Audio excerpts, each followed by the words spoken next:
सभी प्रिय विद्यार्थियों का जेपीआईसी की डिजिटल स्ट्रीम में एक बार पुनः स्वागत है। आज का वीडियो कक्षा 9 के उन सभी वीर बहादुर विद्यार्थियों के लिए है जो प्रेम पूर्वक लगन के साथ पढ़ाई कर रहे हैं। प्रिय विद्यार्थियों, आज के प्रकरण में हम काव्य संकलन के तीसरे पाठ की चर्चा करेंगे। यह पाठ मीराबाई द्वारा लिखित पदावली से संबंधित है। इसमें कुल 5 पद हैं जिनकी व्याख्या परीक्षा में ससंदर्भ सहित करने के लिए आती है। 6 अंक के इस पद में हम 5 हेडिंगों में व्याख्या करते हैं: संकेत, संदर्भ, प्रसंग, व्याख्या, काव्य संदर्भ। तो आए आज के वीडियो में खूब तन्मयता पूर्वक भक्ति मीराबाई के पदों के रसों में डूबते हैं और ईश्वर की स्तुति करते हुए समझते हैं। मीराबाई का जन्म 1498 ईस्वी में हुआ था। इनकी मृत्यु 1546 ईस्वी में। इसके लिए जो अलग से प्रकरण है उसमें हम विस्तृत रूप से मीराबाई के विषय में पढ़ेंगे।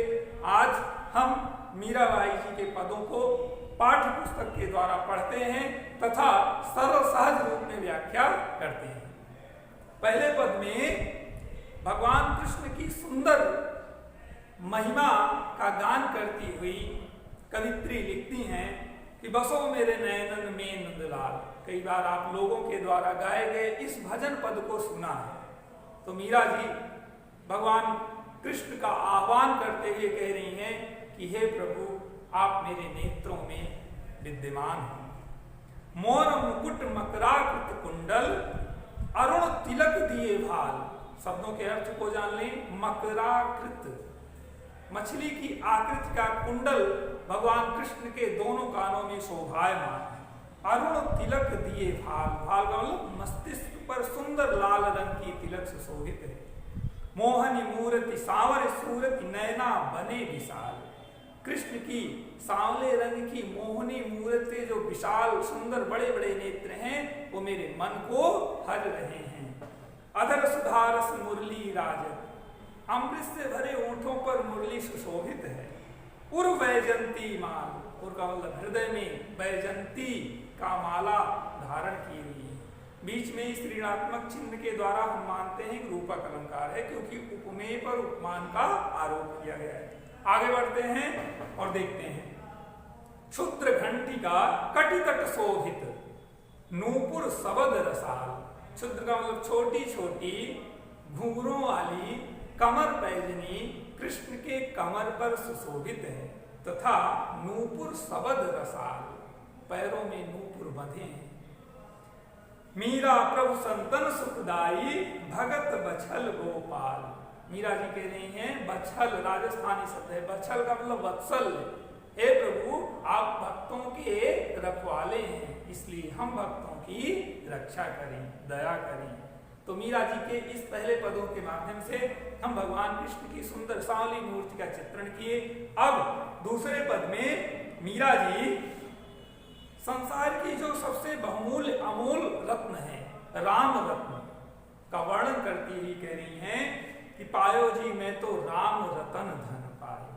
वास्तव में जो रतन है वह राम है, क्योंकि अंत में जो फाइनल जीत कर जाता है वही है राम नाम सत्य। तो मीरा जी भगवान राम की महिमा का गान करते हुए कह रही हैं कि पायो जी मैं तो राम रतन धन पायो, वस्तु अमोलक दी मेरे सतगुरु, कृपा कर अपनायो। ये जो अमूल्य बहुमूल्य राम रूपी वस्तु है ये मेरे गुरुदेव ने दिया और मैंने कृपा करके उसे अपनाया। जन्म जन्म की पूंजी पाई, जग में सभी खोआए। प्रिय विद्यार्थियों, आप देखेंगे संसार में बहुत धनवान लोग हैं, लेकिन वो अपने 40-50 की अवस्था के बाद उन्हें कोई नहीं जानता, मर गए समाप्त उनका धन। लेकिन मीरा जी को हम लोग पढ़ रहे हैं। ऐसे आने वाले समय में भी सब लोग पढ़ेंगे, उनकी कीर्ति को जानेंगे और यही जन्म जन्मांतर की वास्तविक पूंजी है। तो इन पंक्तियों में मीरा जी कह रही हैं कि जन्म जन्म की पूंजी पाई, जग में सभी खोआयो। संसार की सभी वस्तुओं को खोने के बाद मैं इस जन्म जन्मांतर की पूंजी को पाई हूं। खर्चन कोय बढ़त सवायो। इस धन की जो विशेषता है वह यह है कि ना तो यह खर्च होता है और ना ही चोर चुरा सकता है, बल्कि दिन प्रतिदिन ब्याज सहित बढ़ता जाता है। सत्य की नाव खेवटिया सतगुर भाव सागर तर आयो। मेरे गुरुदेव सत्यात्मक स्वरूप हैं, इसलिए मैं इसे सतगुरु को पा करके भाव सागर से तर गई हूँ, अर्थात मेरा उद्धार हो गया। मीरा के प्रभु गिरधर नागर हरख हरख जस गायो। मीरा जी कह रही हैं हमारे तो सब गिर पर्वत को धारण करने वाले वही नंदलाल हैं और उनकी कीर्ति को, जस का मतलब कीर्ति को हरख हरख प्रसन्नता पूर्वक गाती रहती हूँ। तो प्रिय विद्यार्थियों, भगवान की भक्ति में इसी प्रकार से सराबोर होना चाहिए। आगे बढ़ते हैं और तीसरे पद में मीरा जी भगवान पर अपना अधिकार प्रकट करती हुई कह रही हैं, मायरी मैं तो लियो गोविंदो मोल, मैं गोविंद को खरीद लिया। कोई कहे छाने कोई कहे चुपके, लियो री बजंता ढोल। संसार की यह रीति है कि वो व्यक्ति पर आक्षेप करता ही है, कोई आपको अच्छा कहेगा कोई आपको बुरा कहेगा, लेकिन कौन क्या कह रहा है इसकी कभी भी परवाह नहीं करना चाहिए। यही स्थिति मीरा जी के साथ हुई। जब भगवान की भक्ति करने लगी तो किसी ने कहा अच्छा कर रही है, किसी ने कहा खराब कर रही है, लोग ऐसे तमाम धारणाएं उनके प्रति प्रस्तुत करने लगे।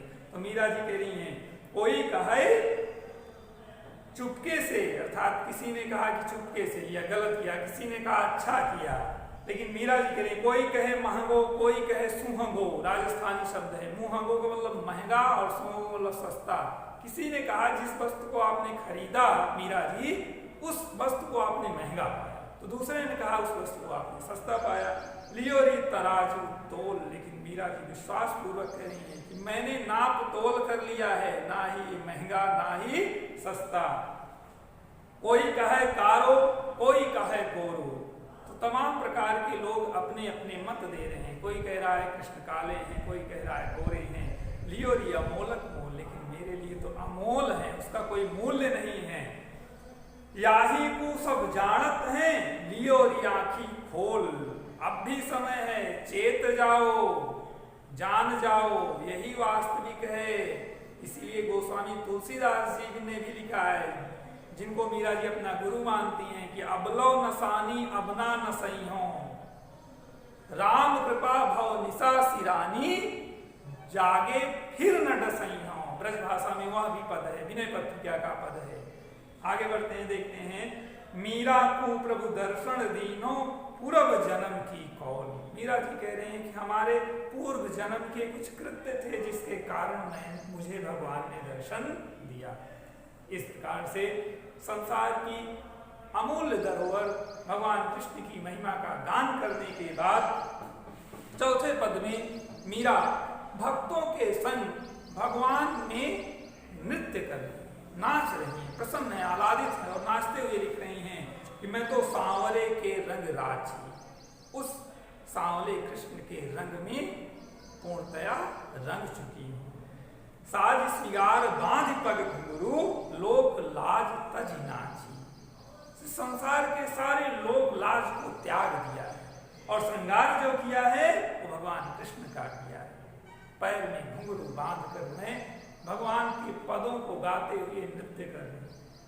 कोई कुमति लई साध की संगति भगत रूप भई साची। स्त्रियों को पूजा पाठ करना, मंदिर जाना, साधु के साथ संगत करना, इस पर मध्यकाल से ही पाबंद किया गया। और मध्यकाल की इस विषम परिस्थिति में संघर्ष करते हुए मीरा जी लिख रही हैं कि कोई कुमति लई साध की संगति भगत रूप भई साची। अब मेरे मन की जो कुमति थी, कुत्सित बुद्धि थी, वो दूर हो गई। अब मैं भक्त के साथ, संतों के साथ नृत्य कर रही हूँ। गाय गाय हरि के गुण निस्दिन, काल ब्याल सुबाची। निस्दिन भगवान का नाम लेने के कारण काल ब्याल, जो काल रूपी सर्प है, उससे मैं बच जा रही हूँ।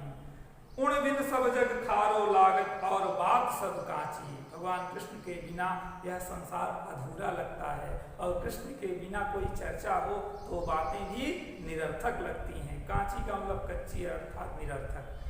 मेरे तो गिरधर गोपाल दूसरो न कोई, भगवान कृष्ण के अतिरिक्त मेरा दूसरा कोई नहीं है। एक भरोसो एक बल एक आस विश्वास, एक राम घनश्याम हित चातक तुलसीदास। तुलसीदास जी ने इसका भाव सामने लिखा, जो भी आपका इष्ट है, जिसको भी आप अपना इष्ट बनाएं, उसे ही आप सबसे विश्वास पूर्वक भजें। वाल्मीकि रामायण वाल्मीकि जी ने लिखा, राम रामेति रामेति रमे रामे मनोरमे, सहस्त्र नाम तत्तुल्यम राम नाम वरानने। भगवान राम का नाम, ईश्वर का नाम हजारों नामों के बराबर है। तो मीरा जी कह रही हैं, और सब छोड़ करके मैं भगवान कृष्ण के रस में नृत्य कर रही हूं। जाके सिर मोर मुकुट मेरो पति हो, जिसके सिर पर सुंदर मोर का मुकुट धारण किया है वही मेरा पति है। इस प्रकार मीरा जी सांसारिक लोभ लाज मोह माया को त्याग कर भगवान में रम गई। अंतिम पद जो हमारे पाठ्यक्रम का अंतिम 5वां पद है, उसकी व्याख्या देखें। तात मात भ्रात बंधु आपनो न कोई, यूनिवर्सल ट्रुथ है, यही शाश्वत सत्य है। विद्यार्थियों इसको जान लीजिए, इस संसार में कोई हमारा नहीं है। आप अकेले आए हैं, अकेले जाएंगे। तो जहां जाना है और जहां से आए हैं उसी को श्रेय दें। मीरा जी लिख रही हैं, तात मात भ्रात बंधु। तात मात, ना कोई पिता है, ना कोई माता है, ना कोई भाई है, ना कोई बंधु है। आपनो न कोई, छाड़ी दई कुल की कहानी कहाँ करी है कोई। मैंने कुल वंश की मर्यादा को भी छोड़ दिया, मेरा कौन क्या कर सकता है। जब भगवान का साथ होगा तो आपका कोई बाल भी बांका नहीं कर पाएगा, और जब भगवान का साथ नहीं होगा तो सात परत में भी आप रखे रहेंगे, तब भी काल का ग्रास बन जाएंगे। प्रिय विद्यार्थियों, आगे बढ़ते हैं और देखते हैं। संतन की बैठ बैठ लोक लाज खोई। संतों के साथ बैठ करके मैंने संसार की मर्यादा को त्याग दिया। इस संसार की मर्यादा लोगों के द्वारा बनाई गई तुच्छ मर्यादा है। इसका ना कोई वैज्ञानिक नियम है, ना ही कोई परंपरा है, सब रूढ़िवादिता है। असुमन जल सींच सींच प्रेम बेल बोई। असुमन जल सींच सींच, मैं भगवान कृष्ण के रूप रंग में इस प्रकार लिप्त हो गई हूँ कि मेरे नेत्रों से उनके लिए आंसू बहने लगे, और उस आंसू से बह करके ही मैंने भक्ति रूपी लताओं का श्रृंगार किया है। अब तो बेल फैल गई आनंद फल होई। वृक्ष लगाओ, 2-4 साल बाद फल आने लगता है। उस फल को देखकर लगाने वाले की जो आनंद की सीमा होती है उसकी कोई पराकाष्ठा नहीं होती। तो मीरा जी कह रही हैं, मैंने जो भक्ति रूपी लता लगाई थी अब तो चारों तरफ फैल गई, और उसके फैलने के बाद अब तो उसमें पुष्प और फल भी आने लगे हैं। भगत देखी राजी हुई, जगत देखी रोई। भक्तों को देखकर प्रसन्नता होती है, और इस नश्वर संसार को देखकर मन दुखी होता है। दासी मीरा लाल गिरधर तातो अब होई। मीरा जी कह रही हैं, हे प्रभु, इस दासी मीरा को अपने शरण में लीजिए। मीरा के साथ कितना अन्याय हुआ था।